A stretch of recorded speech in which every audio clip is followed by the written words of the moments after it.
La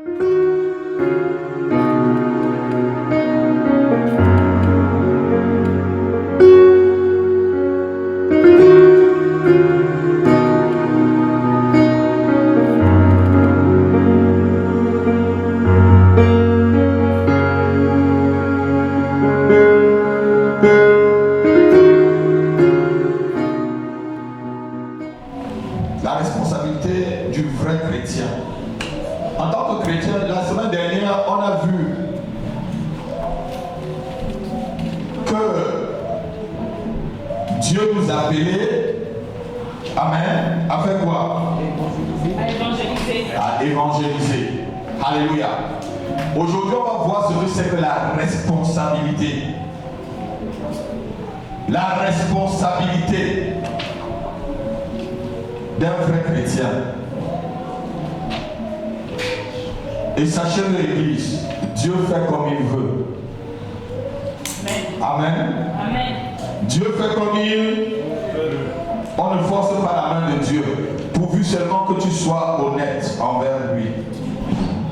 La Bible dit que ce qu'on veut des dispensateurs de la parole, c'est qu'ils ont les trouveurs fidèles. Vous avez lu ça dans 1 Corinthiens, je crois, chapitre 4. Ce que Dieu veut des dispensateurs de la parole, qu'on les trouve fidèles.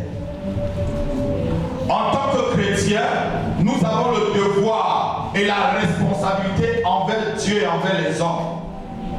En tant qu'un chrétien, tu as une responsabilité, tu as un devoir.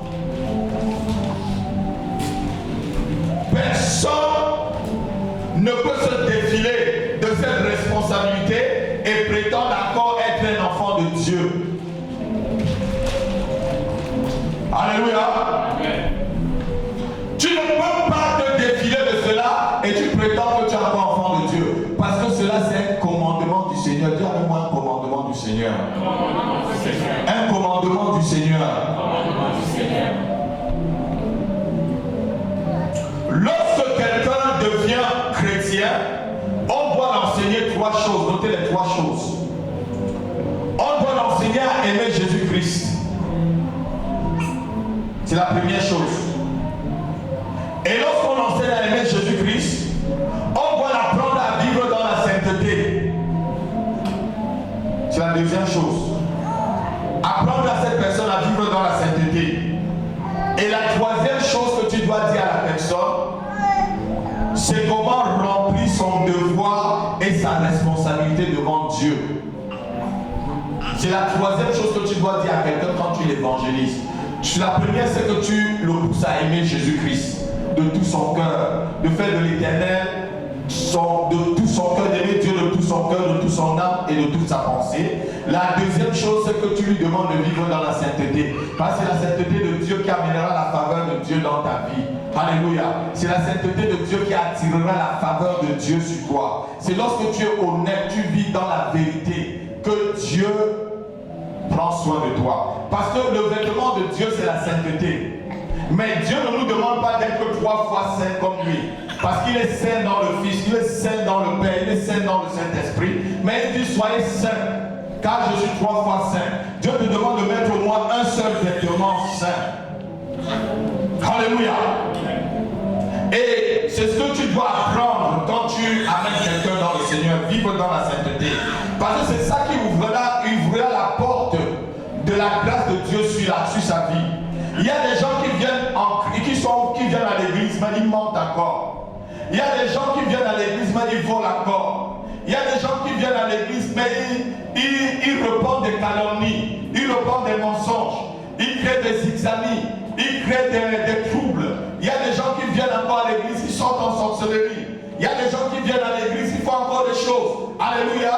C'est la sainteté qui amène Dieu dans ta vie. Quand tu enseignes à quelqu'un, quand tu amènes quelqu'un dans le Seigneur, demande-lui de lâcher tout ce qui va à l'encontre de Dieu.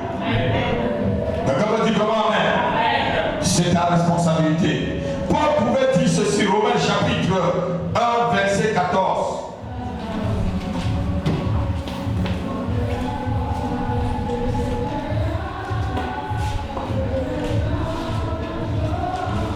Romains chapitre 1, verset 14. Oui.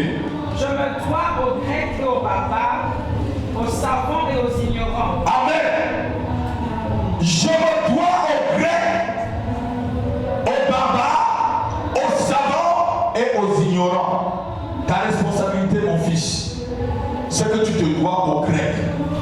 te dois aux barbares, tu te dois aux ignorants, tu te dois aux sages.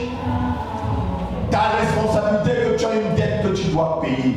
Quand Paul dit je me dois, quand il dit je me dois, ça veut dire quoi, Papa Sidi? Ça veut dire que je dois donner. Alléluia. Et je vais vous expliquer en passant quelque chose dans le sens de l'amour. L'amour, ce n'est pas ce que l'autre te procure. Amen. Mais c'est ce que tu procures à l'autre. Amen. En te devant aux autres, tu les aimes. Amen.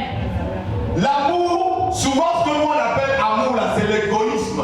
Souvent ce que un mari, une femme dit peut-être, ou ta femme te dit, ou ton mari te dit, ah quand tu es près de moi, je suis très content, tu me donnes la sécurité, tu me donnes, tu me donnes, tu me donnes, tu me donnes, tu me donnes, tu me donnes, tu me donnes, tu me donnes, tu me donnes, tu me donnes, tu me donnes, je me sens, je me sens, je me sens. C'est souvent de l'égoïsme. Le vrai amour donne, dites avec moi, le vrai amour donne. Le vrai amour ne voit pas ce que tu lui donnes, mais le vrai amour te donne. Sans attendre retour. Sans attendre le retour. Le vrai amour donne. Alléluia. Quand je te donne, je n'attends pas que tu me donnes au retour. J'ai un beau frère, j'ai un cousin qui a épousé. Ah non, non, ils ne sont pas mariés, ils sont séparés là. Ils sont maintenant séparés. Ça dit, sa compagne lui disait, je vais te donner un cadeau d'anniversaire, comme ça le jour de mon anniversaire, tu vas aussi me donner. Mon cousin lui disait, ne me donne pas. Ne me donne pas. Elle donnait le cadeau pour attendre aussi le retour. L'amour donne sans retour. C'est pour ça que quand tu te dois aux juifs, tu te dois aux blancs, tu te dois aux noirs, tu te dois aux magistrats, tu te dois à toutes les nations, tu te dois aux gens de ton travail. Tu as une devoir, tu as une dette à payer envers eux. Tu les donnes Jésus. Tu les donnes, tu as une dette de Jésus à les donner. Paul dit, je me dois aux ignorants, aux sages, aux grecs, aux juifs. Je me dois à tout le monde. C'est ça la responsabilité d'être chrétien. Tu te dois là où tu te trouves, frère. Tu dois Christ à ces gens-là. Parce que s'ils meurent sans connaître Christ, c'est un problème. Souvent l'amour qu'on dit là, c'est vraiment l'amour chocolat au lait. Parce que le chocolat au lait savait que tu devais le manger, il devait te parler. Quand quelqu'un dit j'aime le chocolat, est-ce qu'il aime vraiment le chocolat? Il aime ce que le chocolat lui procure. Dites amen. Ce que je vous dis, c'est la vérité. C'est des choses que je vous dis pour que vous puissiez grandir. Je ne le dis pas au hasard. Quand tu dis j'aime le chocolat, ma fille, est-ce que c'est vraiment le chocolat que tu aimes? Tu aimes ce que le chocolat te donne? Est-ce que c'est ça l'amour? La Bible dit que Dieu a tant aimé le monde qu'il a donné son Fils unique afin que quiconque croit en lui ne périsse point. Qu'est-ce que tu as fait pour que Dieu t'aime? Alors il t'a donné. L'amour donne. L'amour se donne pour les autres. L'amour se donne. Même si après on te donne des coups de poing, ne te gêne pas, tu as donné ton amour. Amen. De quoi on parle? Parce que tu as donné de l'amour qu'on va te donner des coups de poing. C'est quand tu donnes de l'amour qu'on te frappe encore fort. Amen. Quand tu es quelqu'un plein de compassion comme Jésus-Christ, c'est après qu'on va dire apôtre Pilate, crucifiez-le. Crucifiez-le, on te jette de pierre. Si tu es un Barnabas, on va dire libérez-le. Oui. C'est pas le même Jésus, lisez un peu là. C'est le même Jésus qui venait de multiplier le pain. C'est le même peuple que Jésus-Christ a nourri. C'est le même peuple que Jésus-Christ a guéri. C'est le même peuple que Jésus-Christ a ressuscité. Leurs enfants guéris, leur famille et tout. C'est le même qui a dit crucifiez-le. Jetez-lui la pierre. Attachez-le. Crachez sur lui. Par l'amour. Donc, quand tu manifestes l'amour, n'aie pas peur qu'on crache sur toi.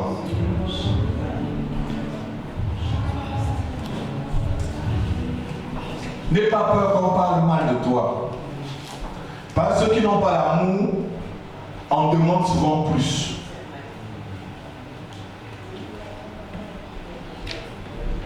Celui qui ne nous a pas donné de l'amour demande souvent plus. Oui, ma fille. Parce que si tu te fais donner l'amour, quelqu'un te donne seulement petit comme ça. Ah, merci. Tu sais que le peu qu'il te donne là, c'est de lui qu'il a donné. Amen. C'est de lui qu'il a donné. C'est de sa personne qu'il t'a donné. Et quand tu n'apprécies pas ce qu'on te donne, la Bible dit qu'on te retirera même ce que tu as. On donnera à celui qui en a. Matthieu chapitre 27, je crois que c'est le verset 27 par là. On a retiré à celui qui avait un talent là. On a donné à celui qui avait 10, non? Celui qui avait 10 avait déjà beaucoup. Parce que l'autre n'a pas su apprécier ce qu'on lui a donné. Amen. Est-ce qu'on m'entend derrière Marie? Tu m'entends mon fils derrière? Celui qui avait 10 talents avait beaucoup, non? Mais pourquoi on a pris à celui qui avait un talent là pour donner à celui qui avait 10? Par rapport au fait que celui qui avait un talent ne savait pas recevoir. Tu dois Christ à ta famille.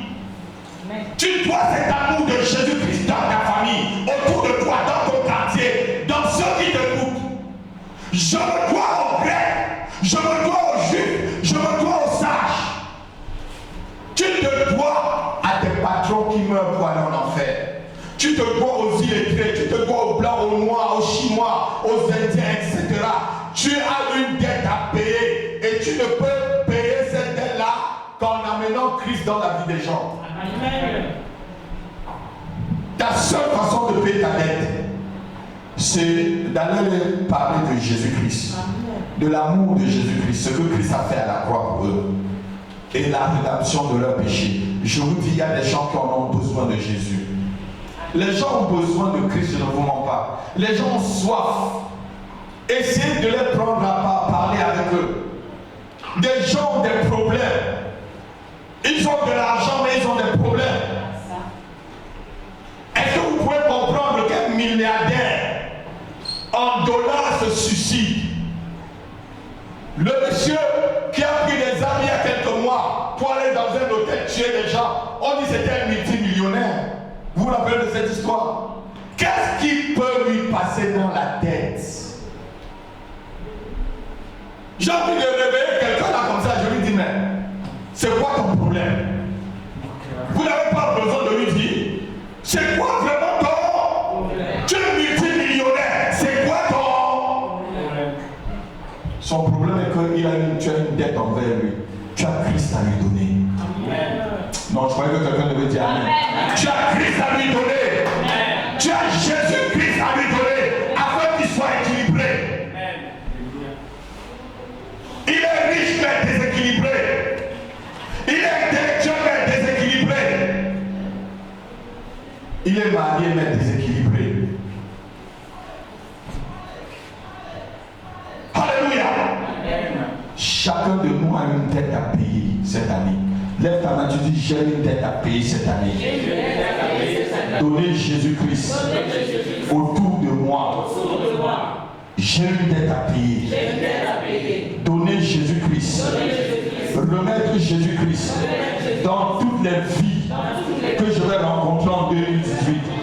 Toute personne que je rencontrerai dans le métro, dans les taxis, dans les voies, dans les rues, dans les quartiers, que je les donne Jésus-Christ, que je les donne Jésus-Christ, que je les donne Jésus-Christ. Seigneur mon Dieu, pousse les cœurs de ceux que je vais rencontrer, pousse leur cœur à recevoir l'évangile, au nom de Jésus-Christ. Une de tes responsabilités encore est que Dieu te fait sentinelle. Tu es une sentinelle en tant que chrétien. Tu es une sentinelle.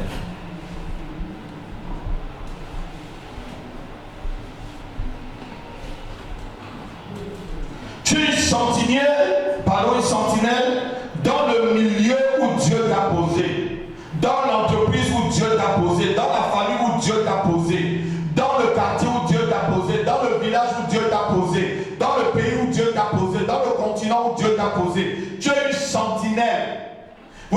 que c'est qu'une sentinelle? C'est un veilleur. Comment on les appelait chez nous? Wassinet, non? C'est un veilleur. En tant que chrétien, tu as la responsabilité de veiller sur les âmes de ceux qui sont perdus autour de toi. C'est ça ta responsabilité que tu as cette année. Ézéchiel chapitre 3, verset 17 à 19 et Ézéchiel chapitre 33, verset 1 à 9. On va lire tous ces deux versets et je vais vous expliquer. Je crois que jusqu'ici, je me fais bien comprendre. Est-ce que je me fais bien comprendre? J'aurais fait mon devoir. Ézéchiel chapitre 3, 17 à 19. Fils de l'homme, je t'établis comme sentinelle sur la maison d'Israël. Tu écouteras la parole qui sortira de ma bouche, oui, et tu les avertiras de ma part. Quand je dirai aux méchants, tu mourras, si tu ne l'avertis pas. Si tu ne parles pas pour détourner le méchant de sa mauvaise voie et pour lui sauver la vie, ce méchant mourra de son iniquité et je te redemanderai son sang. Oui. Mais si tu avertis le méchant et qu'il se détourne de sa méchanceté et de sa mauvaise voie, il mourra dans son iniquité et toi tu auras sauvé ton âme. Et toi tu auras sauvé ton âme. Toi tu auras sauvé ton âme.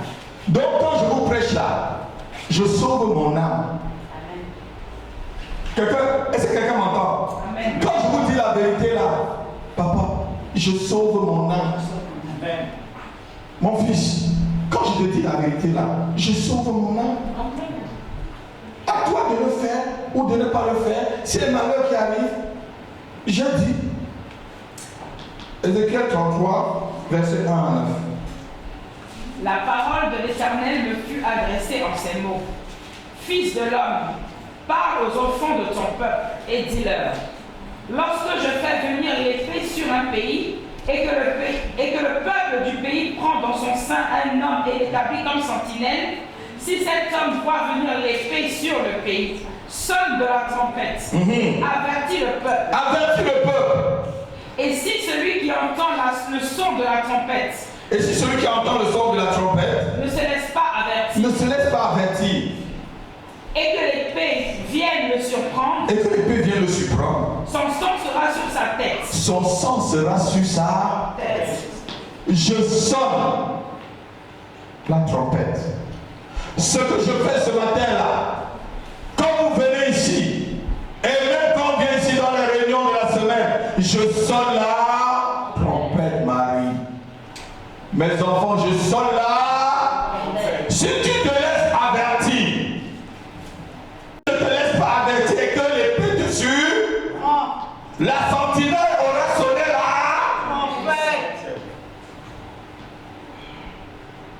Continue.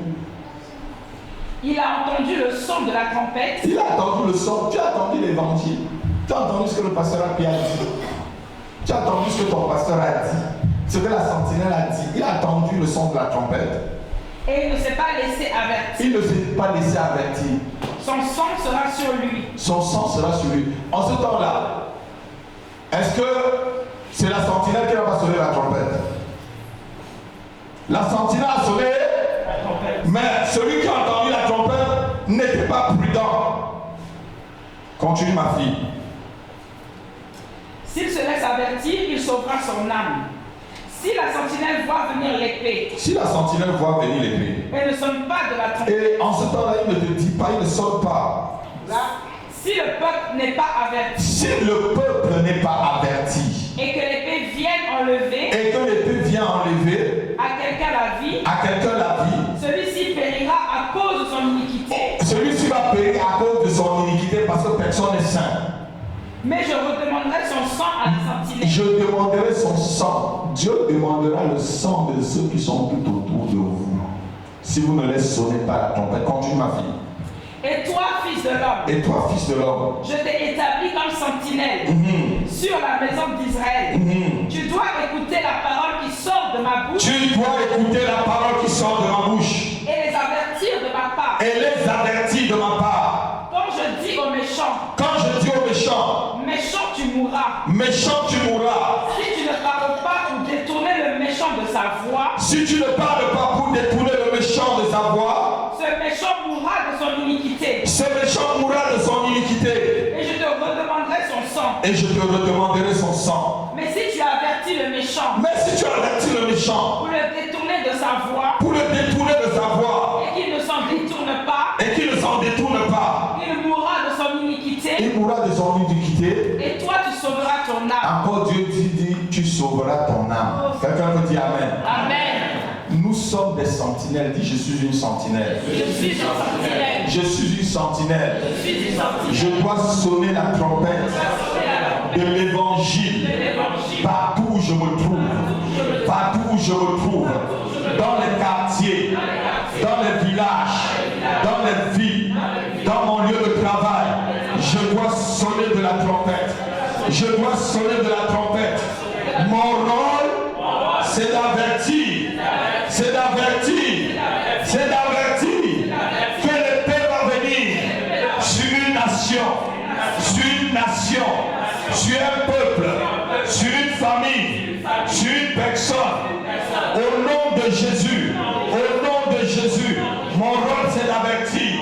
Mon rôle c'est d'avertir, de libérer l'évangile, de proclamer l'évangile au nom de Jésus. Donc ta responsabilité, c'est de proclamer l'évangile. Notre responsabilité, c'est de proclamer l'évangile. Et que chacun prenne l'évangile quand tu prêches la parole de Dieu.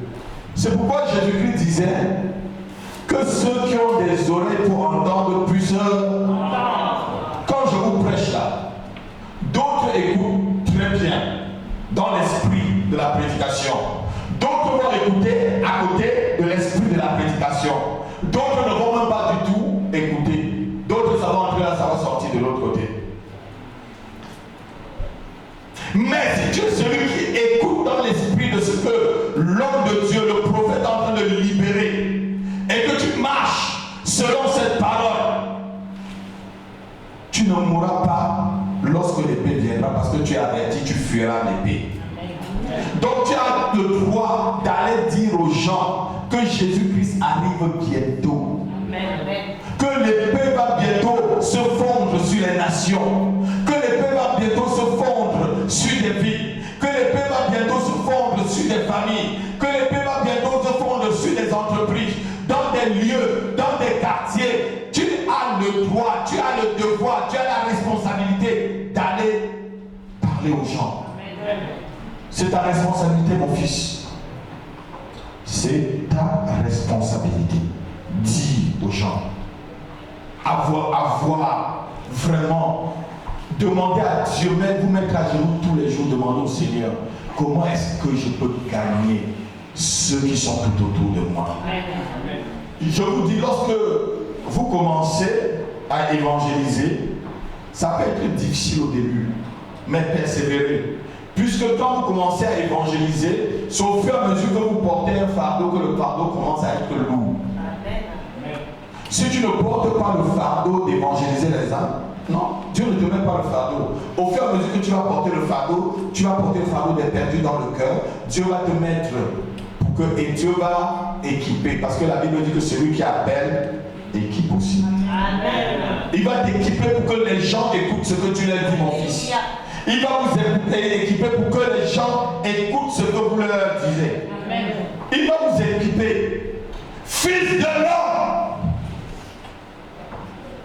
Si tu as, et si je dis que je vais envoyer l'épée sur une nation, sur un peuple, sur une ville, sur une famille, sur une personne, et que tu ne sonnes pas, et que tu ne l'avertis pas, et que l'épée surprend la personne, je te demanderai son sang.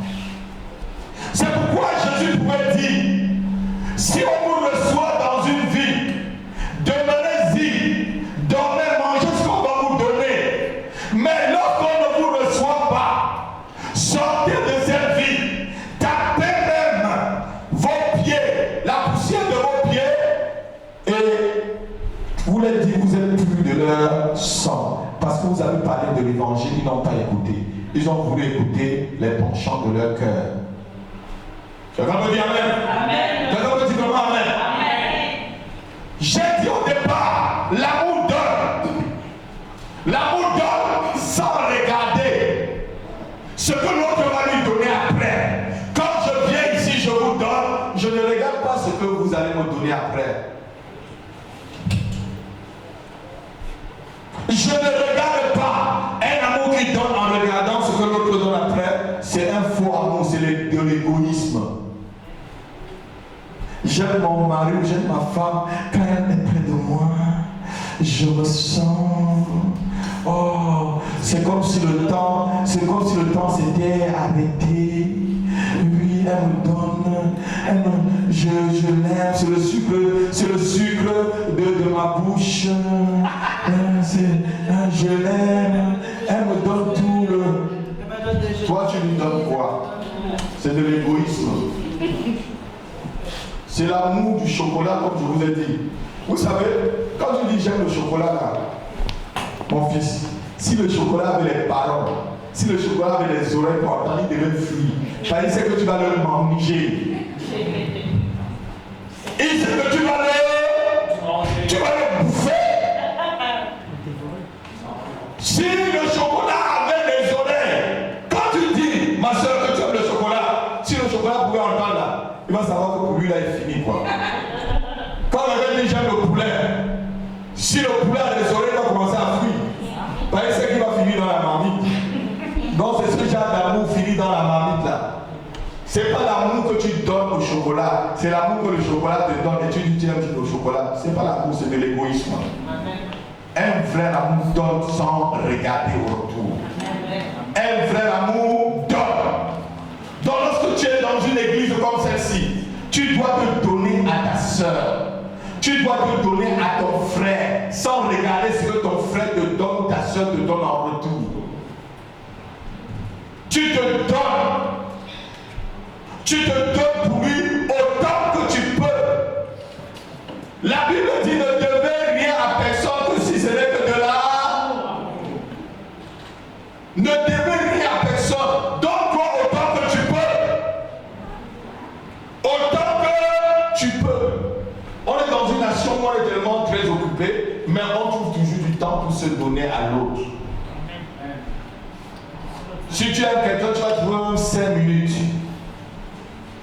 Est-ce que je mens? Même 5 minutes, tu peux trouver.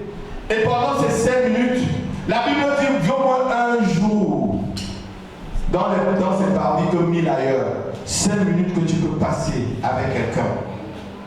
Vraiment, en esprit avec la personne. Dépasse peut-être 2 heures, 20 heures que tu vas passer à te colérer avec la personne. Amen. Amen. Ce que je dis, c'est vrai. Amen. 5 minutes que tu peux passer, 10 minutes que tu peux passer avec une personne en communion avec cette personne dépasse 10 ans que tu vas passer avec la personne en te colérant. L'amour donne. L'amour se donne. L'amour se donne. Donc si vous aimez ceux qui sont tout autour de vous, donnez-leur ce crédit. Vous avez une dette de Sorenco, de Jésus-Co. On va dire Jésus-Co. Tu as une dette qui s'appelle Jésus-Co. Ou c'est Sorenco, ou c'est, je ne sais même pas comment vous appelez encore. Alléluia. Tu dois aller payer cette dette-là. Aux jeunes gens, aux vieux, aux grands, aux hommes, aux femmes, aux blancs, aux noirs, aux chinois, aux indiens, aux mongols, même aux tout pourris du nord Cameroun. Allez-y, vous les devez. Jésus-Christ. Cette année 2018, c'est la décision que tu dois prendre. Rien ne doit stopper cette décision. Rien ne doit stopper cette décision. Rien ne doit t'empêcher. Rien ne doit t'empêcher d'atteindre ce but. Rien ne doit t'empêcher. Dieu nous demandera le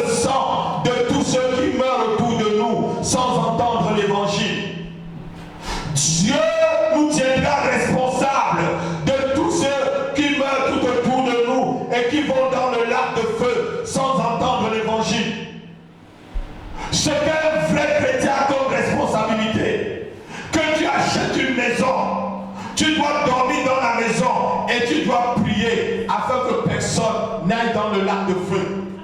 Que tu achètes un bon lit, tu dois dormir sur ce lit-là en priant chaque nuit que personne n'aille dans le lac de feu. Que tu achètes un bon canapé, assois-toi dans ton canapé, prie pour que personne n'aille dans le lac de feu. Si tu achètes une belle voiture, roule avec cette voiture pour aller chercher des personnes pour qu'ils n'aillent pas dans le lac de feu. Je te dis tout ce que tu as, que ça soit ton argent, ton temps, que tu peux, tu dois tout faire pour que personne n'aille dans le lac de feu. Amen.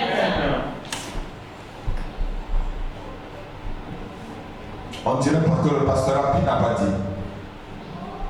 Notre responsabilité, c'est que les gens de notre entourage entendent la parole de Christ. Lève ta main, tu dis j'ai une responsabilité cette année. Répandre l'odeur de Christ partout où j'irai.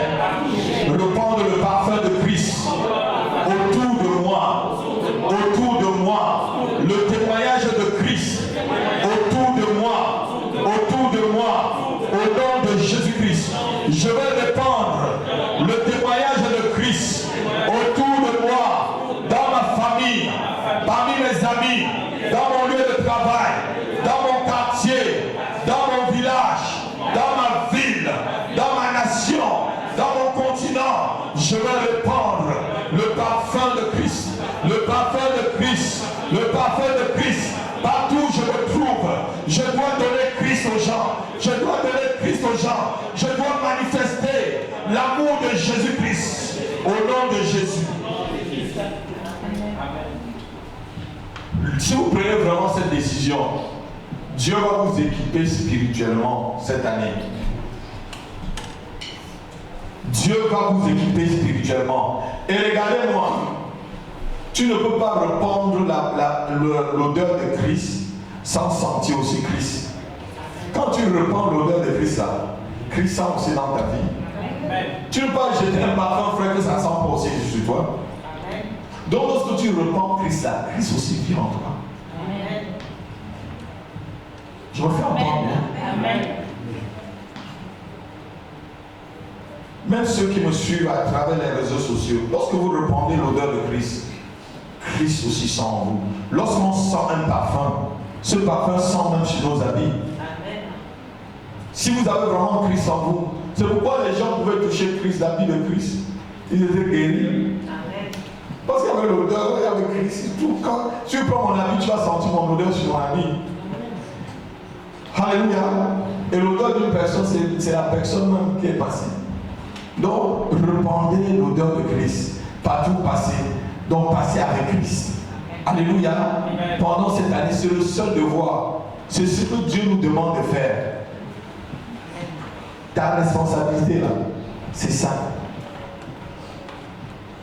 Les autres choses, ça vient après. Ta responsabilité là, c'est répandre Christ. Allez et faites de toutes les nations des disciples. Enseignez-les ce que je vous ai enseigné. Si tu fais des disciples, tu les enseignes. Et que ces disciples deviennent de bons disciples et qu'ils enseignent aux autres, tu as gagné. Mais si les disciples n'écoutent pas, la Bible dit que lorsque on arrose une terre et que cette terre produit des ronces et des épines, cette terre est comment? Elle est maudite, non? Si tu vas, tu prêches l'évangile, tu évangélises les gens, tu les amènes en Christ, tu les arroses. Mais si ça produit que des épines et des ronces, qu'est-ce que tu vas dire? Tu es tranquille, tu passes avec une autre personne, tu prêches l'évangile. Tu prêches l'évangile. Alléluia. Ton devoir, c'est de prêcher l'évangile. Tu ne regardes pas ceux qui te jugent. Il y a une seule personne qui va nous juger. C'est Jésus-Christ de Nazareth. C'est Jésus-Christ. La Bible dit que chacun passera devant lui. Il te donnera la récompense selon tes œuvres. Si tes œuvres ont été trouvées solides, tu as une bonne couronne. Mais si on te passe par le feu, tes œuvres sont de la chaux, de la paille, et ça va brûler, tu vas être quand même sauvé. Si tu as persévéré, si tu n'as pas été une pierre d'achoppement, si tu n'as pas été vraiment un objet de scandale au milieu du peuple, Tu vas passer. Même si tu n'as pas de couronne. Au ciel, il va y avoir des gens qui n'auront pas de couronne. Oui. Quelqu'un peut dire Amen. Mais ne sois pas au ciel sans couronne, sois au ciel avec la couronne. Amen. Et la couronne, ce sont tes œuvres, les œuvres de l'évangélisation que tu fais. Cette année, tu dois mesurer ta spiritualité par le nombre de personnes que tu as gagnées. Note-le. Note-le. Je vais mesurer ma spiritualité cette année par le nombre de personnes que je vais gagner à Christ. Si je gagne 10 personnes, je saurai que je fais 10 pas avec Christ. Si je gagne 5 personnes, je saurai que je fais 5 pas avec Christ. Si je gagne 100 personnes, je saurai que je fais 100 pas cette année avec Christ. Cette année-là, tu vas jauger ta spiritualité par le nombre de personnes gagnées à Christ. Par le nombre de personnes que tu as amenées à l'évangile. C'est de cela que tu vas juger. Tu vas juger ta spiritualité.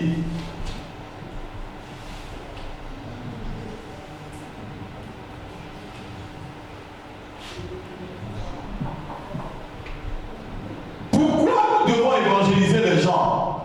Parce que l'enfer est un envoi très dangereux. Dis l'enfer n'est pas bien. L'enfer n'est pas bien. L'enfer n'est pas bien. Et l'enfer, c'est là où le diable se trouve. On va lire le lac de feu. Apocalypse chapitre 20, verset 11 à 15. Vous allez voir encore pourquoi il faut que vous évangélisez. Que vous accomplissiez votre devoir.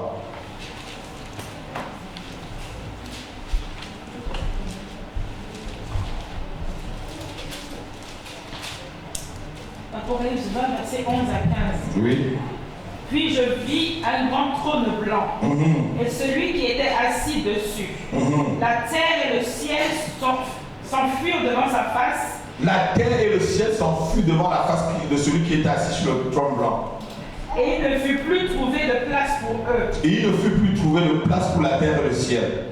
Et je vis les morts. Je vis les morts. Les grands et les petits. Les grands et les petits. Qui se tenaient devant Dieu. Qui se tenaient devant Dieu. Des livres furent ouverts. Des livres furent ouverts. Et un autre livre fut ouvert. Et un autre livre fut ouvert. Celui qui est le livre de vie. Celui qui est le livre de vie. Et les morts furent jugés. Et les morts furent jugés. Selon leurs œuvres. Selon leurs œuvres. D'après ce qui était écrit. D'après ce qui était écrit. Dans ces livres. Dans ce livre. La mer rendit les morts. La mer rendit les morts. Qui étaient en elle. Qui étaient en elle. La mort. La mort. Et le séjour des morts. Et le séjour des morts. Rendirent les morts. Rendit les morts. Qui étaient en eux. Qui étaient en eux. Et chacun fut jugé. Et chacun fut jugé. Même si tu es mort par accident d'avion. Même si on t'a brûlé. La Bible dit que la mer rendit les morts. N'ayez pas peur. Même si quelqu'un meurt, on ne trouve pas son cadavre. Ce jour-là, il va se retrouver devant le trône blanc. C'est ce que ce verset-là dit. La mer rendit les morts. Même les séjours des morts rendit. Même si tu as été brûlé. Même si tu as été, comment on dit là, comment ils appellent ça maintenant, incinéré, tu vas revenir devant le trône. Parce qu'en Inde, on brûle les gens, tu reviendras. C'est ce que ce verset veut dire. Continue, ma fille. Et chacun fut jugé selon ses œuvres. Et chacun fut jugé selon ses œuvres. Et la mort. Et la mort. Et le séjour des morts. Et le séjour des morts. Furent jetés dans les temps de feu. Fut jeté dans les temps de feu. C'est la seconde mort. C'est la seconde mort. Et c'est le verset que je cherche, verset 15. Quiconque ne fut pas trouvé. Quiconque ne fut pas trouvé. Écrit dans le livre de vie. Et ne fut pas écrit dans le livre de vie. Fut jeté dans les temps de feu. Fut jeté dans les temps de feu. Quelqu'un peut dire Amen. Amen.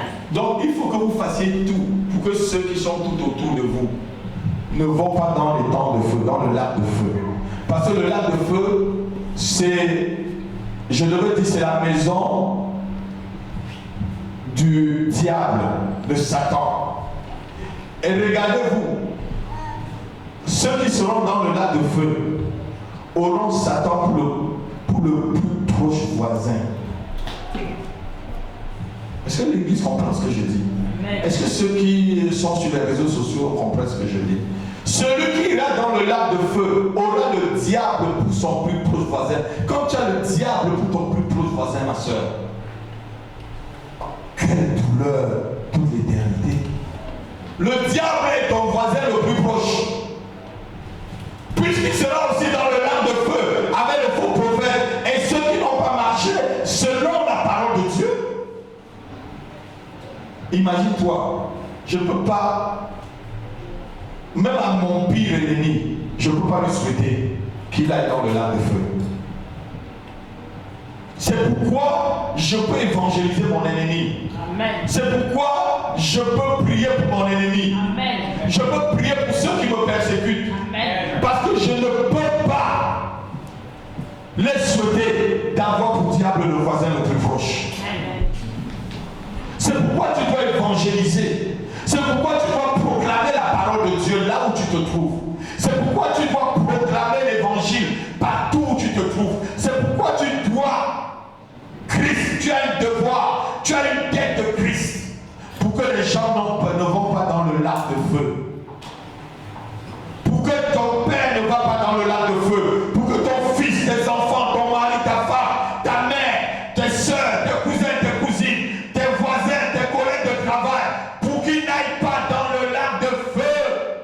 Amen. Tu as une dette, va les évangéliser, va les parler de Christ.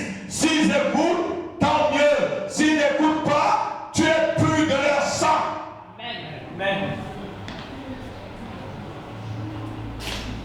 Ce qu'on demande aux dispensateurs de l'évangile, dit la parole de Dieu, c'est qu'on les trouve fidèles à la doctrine. Ce sur quoi Dieu me jugera, c'est la doctrine que je vous ai enseignée. La Bible dit que si j'enseigne que les gens suivent tous les commandements de Dieu, je suis un grand dans le royaume. Mais si je retire et que j'enseigne même aux plus petits qui doit soutirer certains sur le commandement de Dieu, je suis le plus petit. Je vous enseigne tout le commandement de Dieu. Je vous enseigne la vérité. Je vous dis ce qu'il faut faire. Que ça n'entre pas là, ça sort là. Que ça n'entre pas là, ça sort de l'autre côté. Et qu'après vous me jugez. Si vous voulez me juger, prenez toutes mes prédications que je vous ai données. Je vous dis la vérité. Amen. Avec amour. Amen. Je n'attends pas de vous quelque chose. J'attends que vous obéissiez à ce que je vous dis. Amen. Si vous obéissez à ce que je vous dis, on sera en phase. Amen. Il n'y aura même pas de confrontation. Amen. On sera en phase, ma fille. Un enfant qui est en phase avec son père n'a pas de problème.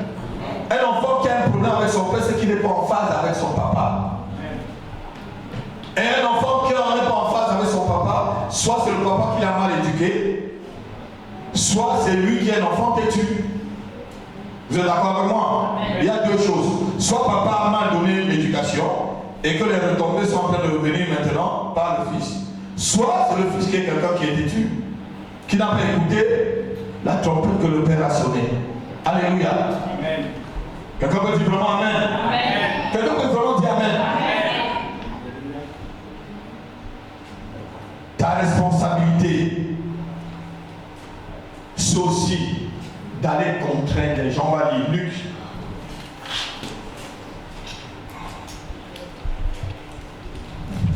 Luc chapitre 14.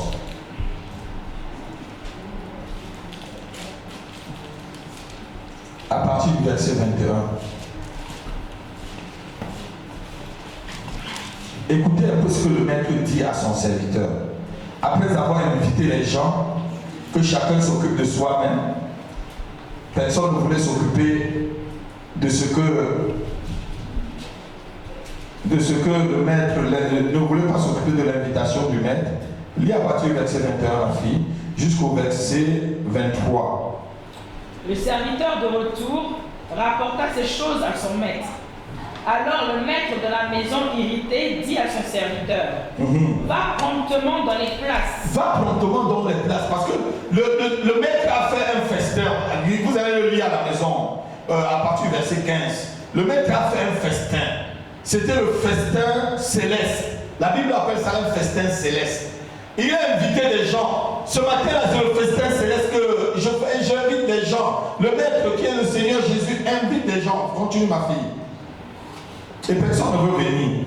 Va promptement. Va promptement. Dans les places. Dans les places. Et dans les rues de la ville. Dans les rues de la ville. Et amène ici les pauvres. Amène les pauvres. Les estropiés. Les estropiés. Les aveugles. Les aveugles. Ceux qui n'ont même pas droit à entrer dans un grand festin comme ça. Vas-y. Et les boiteux. Et les boiteux. Le serviteur dit. Le serviteur dit. Maître. Maître. Ce que tu as ordonné a été fait. Ce que tu as ordonné a été fait. J'ai déjà amené toutes ces personnes-là. Et il y a encore de la place. Et il y a encore de la place.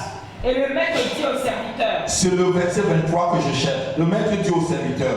Va dans les chemins. Va dans les chemins. Et le long des haies. Et le long des haies. Et ceux que tu trouveras. Et ceux que tu trouveras. Contrains-les d'entrer. Dis quoi? Dis encore. Fais quoi? Contrains-les. Contrains-les d'entrer. Afin que ma maison soit remplie. Afin que ma maison soit remplie. Dieu te dit ce matin. Va dans les haies.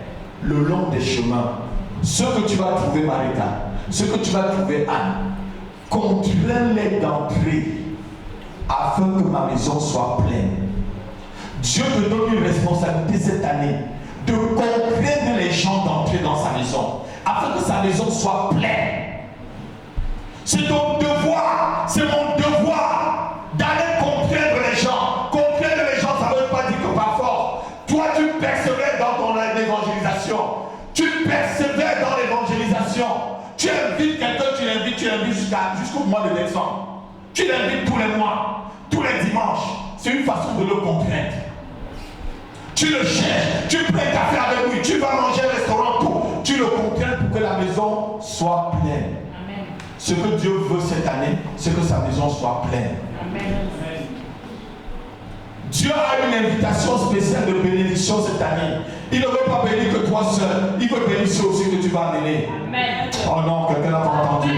Je dis, il veut bénir aussi ceux que tu dois amener. Tu dois les contraindre. Ta responsabilité, c'est de les contraindre. Amen. Ma responsabilité, c'est de les contraindre à venir pour que la maison soit pleine. Amen. Ma responsabilité et ta responsabilité, c'est de les contraindre pour que ma maison soit pleine. Alléluia. Tu as un devoir contraindre ta famille d'entrer dans la salle de festin. Tu as un devoir contraindre tes amis, tes collègues de service d'entrer dans la salle de festin afin que la maison soit pleine. Ce que Dieu veut que tu fasses en 2018 pour lui, c'est de remplir sa maison. Ce que Dieu veut que tu fasses. Que près de toi, qu'il y ait une personne que tu as amenée, une famille que tu as gagnée. Quand tu gagneras une famille, cette famille gagnera une autre famille. Et ça fera la chaîne dans tes œuvres devant Dieu. Est-ce qu'on peut se lever, on remercie le Seigneur? Est-ce que tu peux acclamer devant ça?